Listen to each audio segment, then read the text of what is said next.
Well, recurrence rate of kidney stones is almost 50%.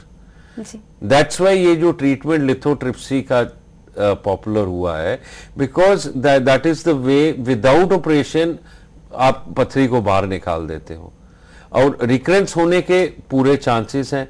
खास तौर पे अगर किसी के स्टोन्स अंडरलाइंग मेडिकल कंडीशंस की वजह से बन रहे हैं, जैसे किसी को हाइपर पैराथायरॉइडिज्म है, उसमें कैल्शियम मेटाबॉलिज्म डिस्टर्ब हो जाता है, तो उसको स्टोन्स बार बार बनेंगे। और बाकी पेशेंट्स के में भी स्टोन के चांसेस काफ़ी ज़्यादा रहते हैं unless they have some dietary modifications, और अगर जो भी कोई मेटाबॉलिक अगर डिसऑर्डर है उसको करेक्ट नहीं करते हैं तो recurrence is almost two the tune of 50%। जो बीमारी का इलाज आपने जैसे बताया, तो उसके दौरान आप जो मरीज आते हैं उनका इलाज करते हैं, तो उनको आप डाइट की किस तरह से सलाह देते हैं? डाइट में सबसे इंपॉर्टेंट चीज है plenty of water. Plenty of water का ये मतलब नहीं कि सुबह आपने 2 लीटर पी लिया और रात को आप प्यासे सो गए। Plenty of water all 24 hours. Urine output आपकी कम से कम 1500 से 2000 ml होनी चाहिए, आप उस हिसाब से पानी पीजिए। That means at least around 3.5 to 4 liters of water per day. First thing is that. Second is sodium की क्वांटिटी कम होनी चाहिए, नमक कम खाना चाहिए, because sodium is involve in lot of calcium and other metabolism and that disturbs it. So और third thing is important is जो रेड मीट है जैसे मटन है, ये कम खाना चाहिए, और क्योंकि इससे यूरिक एसिड लेवल्स बहुत बढ़ जाते हैं बॉडी में और उसके साथ यूरिक एसिड स्टोन्स बन जाते हैं। फिर कैल्शियम की क्वांटिटी बड़ी ऑप्टिमम होनी चाहिए। You know, calcium is required for the bones and other parts of the body. So अगर कैल्शियम लो क्वांटिटी में आप लेंगे तब भी स्टोन फॉर्मेशन ज्यादा होगी, कैल्शियम आप हाई क्वांटिटी में लेंगे तब भी इसकी जो है स्टोन फॉर्मेशन ज्यादा होगी। So recommended is 250 ml of milk और milk products in 24 hours. Vitamin युक्त खाने के लिए किस तरह से आप सलाह देते हैं, जैसे उसमें विटामिन सी, विटामिन B6 वगैरह की? विटामिन B6 देखा गया है कि जिनकी डेफिशिएंसी होती है उनके स्टोन फॉर्मेशन ज्यादा होती है। तो उनको किस तरह के खाने की सलाह देते हैं? You take a lot of fruits and vegetables, fresh fruits and vegetables, that is the best thing to have for।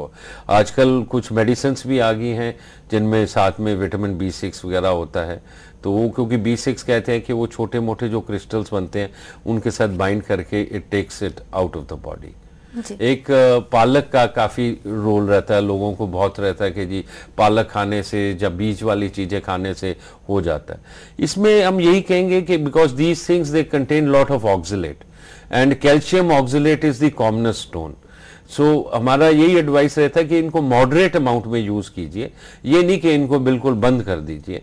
कई सारी ऐसी चीजें हैं जिसे डॉक्टर मना करते हैं जो पथरी बनने के कारण भी होते हैं, उनमें ऐसी कौन कौन सी चीजें हैं जिसे आप मना करते हैं कि मत? मना मैं कुछ नहीं करता, मैं सिर्फ मना अगर करता हूं तो रेड मीट को मना करता। और डॉक्टर, हम बात कर रहे थे इससे पहले कि किस तरह से किडनी में पथरी होती है, किस तरह से उसका ट्रीटमेंट होता है, और अब हम बात करेंगे गॉल ब्लैडर में पथरी की समस्या कैसे होती है। तो डॉक्टर, ये गॉल ब्लैडर में पथरी किस तरह से होती है? गॉल ब्लैडर में स्टोन्स जो होते हैं वो 2 तरह के होते हैं, कोलेस्ट्रॉल स्टोन्स होते हैं और दूसरे पिगमेंट स्टोन्स होते हैं जी। और देखा गया है कि कोलेस्ट्रॉल स्टोन्स जो है they are more common as compare to the pigment stones. क्या रीजन है स्टोन बनने का? कोई डेफिनेट रीजन नहीं है। There lot of possibilities which have been kept, like for example blood में कोलेस्ट्रॉल लेवल्स बहुत ज़्यादा हैं फिर भी लोगों के कोलेस्ट्रॉल स्टोन नहीं है, कईयों के ब्लड में कोलेस्ट्रॉल लेवल्स कम है मगर फिर भी उनके कोलेस्ट्रॉल स्टोन्स देखे जाते हैं। So it's a very complex kind of reason and there is no definite reason why these stone formation takes place, but it is a very common problem. आज की डेट में मेरा ख्याल जो भी जनरल सर्जन है या जो भी लैप्रोस्कोपिक सर्जन है, the commonest surgery which is being done is for gall bladder stones, but pigment stones के लिए जो रीजंस हैं, जैसे कुछ बीमारियां हैं, सिकल सेल एनीमिया है, थैलासीमिया है, जो ब्लड डिसऑर्डर्स हैं, उनमें पिगमेंट स्टोन्स पाए जाते हैं। जहाँ सिरोसिस ऑफ लिवर है, उसमें भी पिगमेंट स्टोन्स पाए जाते हैं। और ये देखा गया है कि ये जो बीमारी है गॉल ब्लैडर स्टोन की, ये फीमेल्स में ज़्यादा कॉमन है।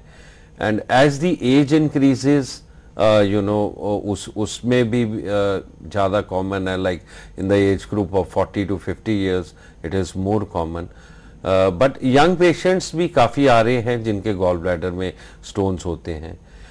Pregnancy is also found to be a reason, because pregnancy में ईस्ट्रोजन लेवल्स बढ़ जाते हैं, और ईस्ट्रोजन लेवल्स बढ़ने की वजह से भी गॉल ब्लैडर स्टोन्स ज़्यादा बनते हैं। आप किस तरह से इलाज करते हैं गॉल ब्लैडर में पथरी की?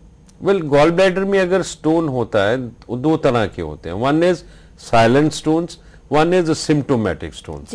साइलेंट स्टोन्स वही है कि आपने एक टेस्ट किसी और वजह से कराया और पता लग गया अभी गॉल ब्लैडर में भी स्टोन है, वो आपको कोई तकलीफ नहीं दे रहे। उनमें तो वेट एंड वॉच पॉलिसी होती है कि जस्ट वेट एंड सी, अगर कोई प्रॉब्लम होती है तो तब उसका इलाज किया जाए, otherwise we can leave it as सच।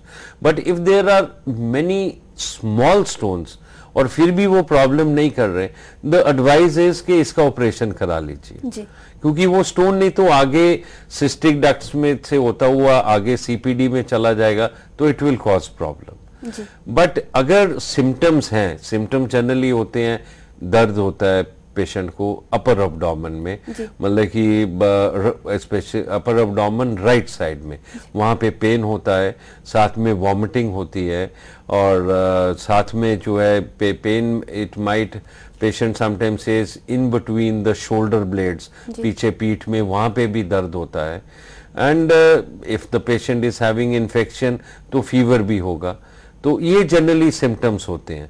और there might be lesser symptoms also, कि जी हम खाना खाते हैं, जैसे ही हम कोई फैटी मील खाते हैं तो बहुत हैवीनेस होती है, ऐसे लगता है कि खाना हजम ही नहीं हुआ, और काफ़ी ज़्यादा कई बार दर्द भी हो जाती है, तो हम एंटासिड्स खाते रहते हैं तो उसके साथ थोड़ा बहुत रिलीफ मिलता है।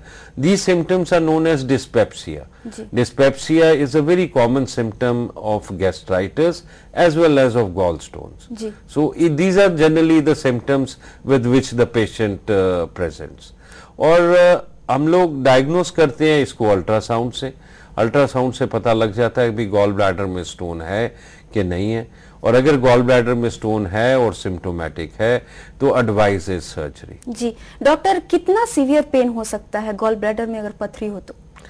इट डिपेंड्स, पेन के दो तीन रीजंस होते हैं। एक होता है बिलियरी कॉलिक, वो तो थोड़ी देर के लिए पेन आएगा, थोड़ा सा तेज होगा, आधे पौने घंटे के बाद सेटल हो जाएगा, फिर दोबारा ऐसे ही थोड़ी देर बाद आएगा और सेटल हो जाएगा। और एक है कि अगर इन्फेक्शन हो गया, गॉल ब्लैडर की वॉल में अगर इन्फेक्शन हो गया, फिर वो पेन थोड़ा सा ज़्यादा होता है। उसमें तो हमको पेशेंट को बिल्कुल खाना पीना बंद करके उसको हॉस्पिटल में एडमिट करना पड़ता है। उस केस में तो आप थोड़ा सा हाथ भी लगाओगे एब्डोमेन पे तो पेशेंट को पेन होगा। Third is sometimes the pain is because there is infection of the biliary tract, उसको हम कोलेंजाइटिस बोलते हैं। उस केस में पेन और भी सीवियर होता है, उसमें साथ में फीवर भी होगा और जॉन्डिस भी हो सकता है। स्पेशली अगर सीपीडी में स्टोन फंस गया जाके तो फिर जॉन्डिस भी हो सकता है। Sometimes this gall bladder stones they slip and they cause pancreatitis also, और अगर एसोसिएटेड पैनक्रेटाइटिस होगा तो पेन और भी सीवियर होगा, and plus the patient will be in a more serious condition. So it depends कि how much the problem those stones are causing.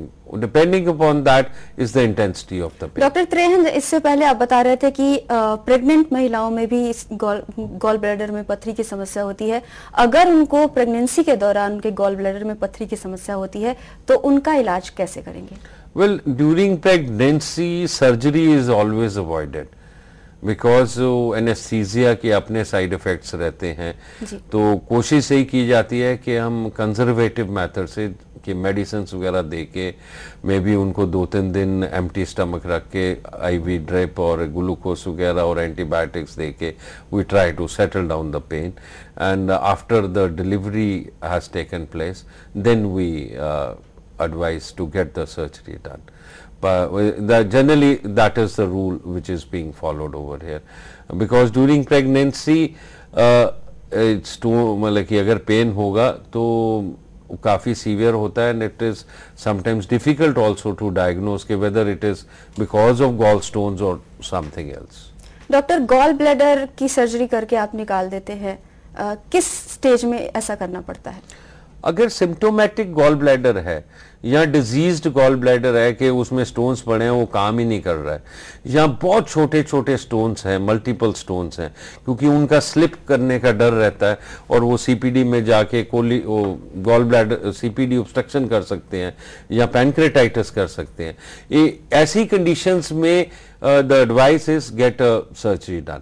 सिर्फ only if they are silent asymptomatic stones कि कोई problem नहीं कर रहे हैं, then we say okay you can wait and watch, if you have the problem फिर हम इसको निकाल देंगे, otherwise निकालना ही ट्रीटमेंट होता है।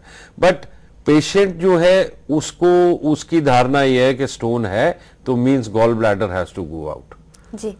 और निकालने के भी इसके ऑपरेशन भी आजकल तो बहुत इजी है। There are 2 types of surgeries which are done, one is laparoscopic surgery and one is open surgery.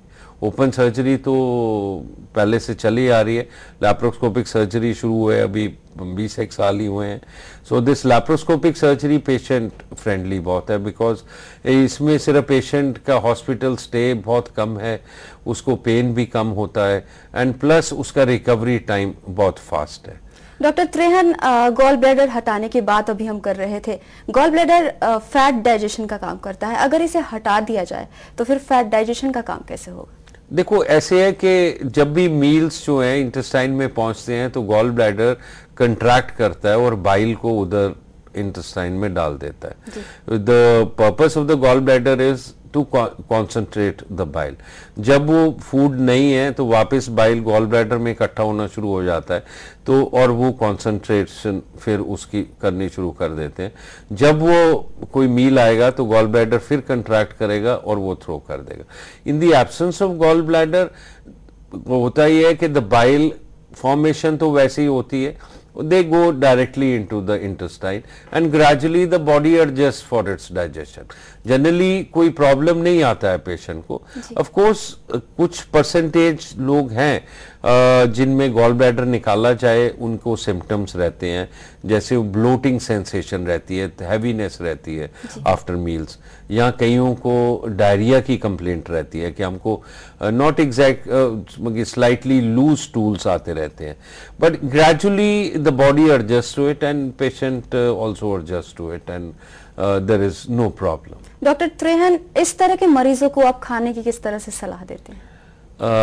Gall bladder की जिनको डिजीज है उनको एक एडवाइस दी जाती है कि फैटी फूड आपने नहीं खाना है, कोई भी फैट फ्राइड चीजें आपने नहीं खानी है।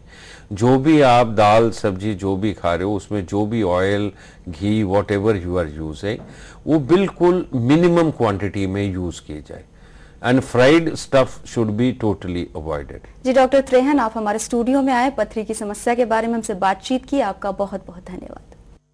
तो आपने देखा कि किस तरह से होती है किडनी और गॉल ब्लैडर में पथरी की समस्या और कैसे होता है इसका इलाज। उम्मीद करते हैं कि किडनी और गॉल ब्लैडर में पथरी के बारे में हमारी चर्चा से आपको काफी जानकारी मिली होगी।